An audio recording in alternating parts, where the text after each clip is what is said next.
नमस्कार. मी रवींद्र साळुंखे.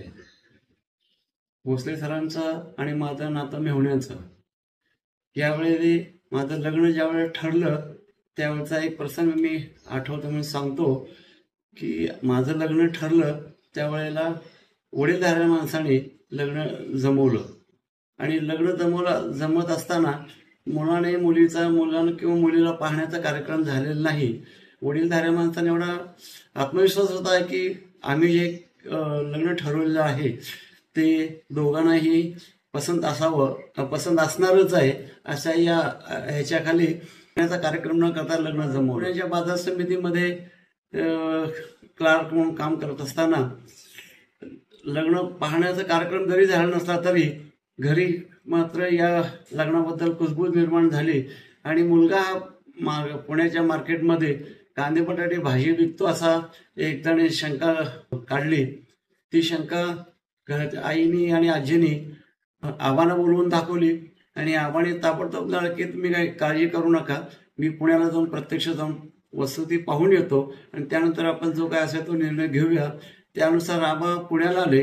पुण्याला येऊन त्यांनी की माझी नोकरी आणि मुलाबद्दल खात्री केल्यानंतरच पुढचा कार्यक्रम व्यवस्थित पार पडला. यामुळं मात्र त्यांचं हे पहिलं नातं निर्माण झालं.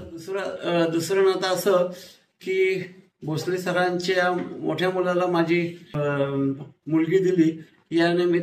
यामुळे माझं त्यांचं दुसरं नातं निर्माण झालं आणि या नात्यामुळे आणखी आमच्या दोघांचे नाते अगदी घट्ट झाले. याशिवाय हे प्रेमळ, तत्वनिष्ठ आणि तत्वाशी कुठेही तडजोड न करणारे असे आबा आहेत. याबाबत एक घडलेला किस्सा मला आठवणीने सांगा असं वाटतो. माझे वडील आणि आबा या दोघांच्या मध्ये क्षुल्लक कारणामुळे थोडासा मतभेद निर्माण झाले आणि त्यामुळे मोठा वाद होण्याची शक्यता होती. पण दोघेही एकाच स्वभावाचे असल्यामुळे एक 10 मिनिटांनी बघितलं तर दोघेही नॉर्मल झालेले होते, प्रेमळ होते. याबाबतचा मला खात्री अशी झाली की माझ्या वडिलांचं ज्यावेळी निधन झालं त्या निधनाच्या अंत्यविधीच्या वेळेला आबा सगळ्यात मोठ्याने माय ढोकलून रडत होते. याच्यावरून आबाची प्रेमळ होते याबद्दलची खात्री निर्माण झालेली आहे.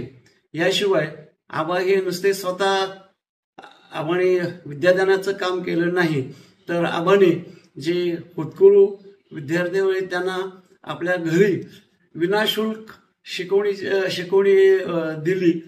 विद्यार्थी तयार केले. जे विद्यार्थी तयार झाले ते विद्यार्थी आता मोठ्या पदावर आहे. एवढं करत असताना विद्यादानाच्या कामाबरोबरच आबांनी आपलं स्वतःच कुटुंब हे मोठं केलं नाही, अग्रेसर पुढे नेलं नाही तर आपल्या भावाची, बहिणीची, मुलं मुली, नाती या सगळ्यांना शिक्षण देऊन आपला समाज, आपलं घर, आपलं कसं समाजामध्ये अग्रेसर राहील या दृष्टीने आपण कायम प्रयत्न केलेला आहे. अशा या आमच्या मेहुण्याला आणि व्याह्यांना या दोन्ही नात्याच्या आबांना उदंड आयुष्य लावो, पुढील आयुष्य निरोगी आरोग्यदायी जावो आणि आबांनी शतपूर्ती करावी ही परमेश्वराची प्रार्थना करतो. धन्यवाद.